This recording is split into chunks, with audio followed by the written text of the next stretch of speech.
بسم اللہ الرحمن الرحیم۔ حضرت انس رضی اللہ تعالیٰ عنہ سے روایت ہے کہ رسول اللہ صلی اللہ علیہ وسلم نے فرمایا، انسانوں میں سے کچھ لوگ اللہ والے ہیں۔ لوگوں نے پوچھا، یا رسول اللہ صلی اللہ علیہ وسلم وہ کون لوگ ہیں جو اللہ والے ہیں؟ فرمایا، قرآن والے ہی اللہ والے ہیں، اور وہی اللہ کے خاص بندے ہیں۔ ابن ماجہ۔ کس مسلمان کی یہ تمنا نہ ہوگی کہ وہ اللہ والا کہلائے اور اللہ والوں میں شامل نہ ہونا چاہے؟ رسول اللہ صلی اللہ علیہ وسلم نے ان لوگوں کو اللہ والا بتایا ہے جو قرآن والے ہیں۔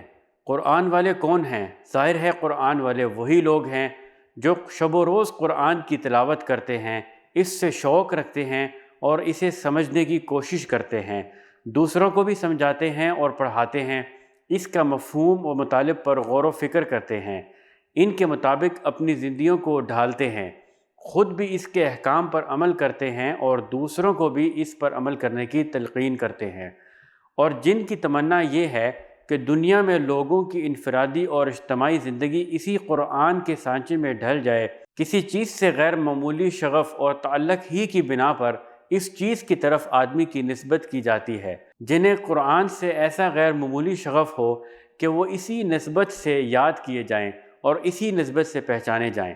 قرآن اللہ کا کلام ہے، روئے زمین پر قرآن اللہ کی آواز ہے۔ جس کو قرآن پاک سے نسبت کا شرف حاصل ہے، بجا طور پر وہ اس کا مستحق ہے۔ اسے اللہ سے نسبت کا شرف حاصل بھی ہو، وہ اللہ والا کہلائے، بلا شبہ قرآن والے ہی اللہ والے ہیں۔ ناظرین، ذرا رک جائیے، میں اور آپ اس حدیث مبارکہ کی روشنی میں اپنی زندگیوں کا جائزہ لیں۔ قرآن کے ساتھ ہمارے تعلق کی نوعیت کیسی ہے؟ صحابہ کرام قرآن کے ساتھ کیسا شغف رکھتے تھے؟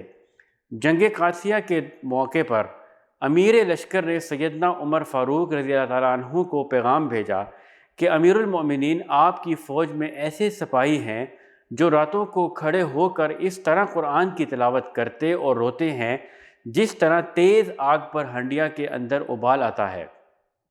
تو اس ابال اور جوش کی وجہ سے اس سے ایک آواز آتی ہے۔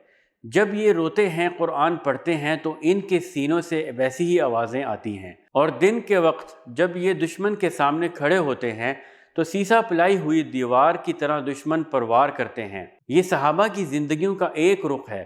دوسری طرف مسجد نبوی میں مکے کے غریب صحابہ کرام رضی اللہ ایک حلقہ بنائے بیٹھے ہیں۔ اللہ کے نبی صلی اللہ علیہ وسلم تشریف لاتے ہیں۔ ابو سعید خدری رضی اللہ عنہ بیان فرماتے ہیں کہ ہمارا حال یہ تھا کہ ہم میں سے بعض کے جسموں پر ستر پوشی کے لیے کپڑا کافی نہ تھا، ہم ایک دوسرے کی اوٹ لے کر ستر چھپاتے تھے اور قرآن پاک پڑھ رہے تھے۔ رسول اللہ صلی اللہ علیہ وسلم ہمارے درمیان بیٹھ گئے، پوچھا، کیا کر رہے ہو؟ عرض کیا، قرآن پڑھ رہے ہیں، پڑھا رہے ہیں، سن رہے ہیں، سنا رہے ہیں۔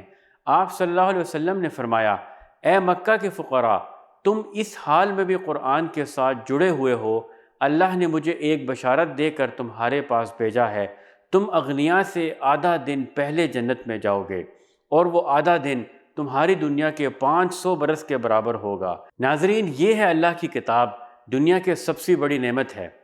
اللہ والا کہلانے کا حقدار وہی ہے جس نے اپنی زندگی کو قرآن کے ساتھ جوڑ دیا، قرآن کو پڑھتا ہے، پڑھاتا ہے، سمجھتا ہے، سمجھاتا ہے، قرآن کو سنتا ہے اور سناتا ہے، اور قرآن ہی اس کی زندگی کا اوڑھنا بچھونا ہے۔ یا اللہ، ہمیں بھی یہ نعمت عظمیٰ عطا فرما دے، آمین یا رب العالمین۔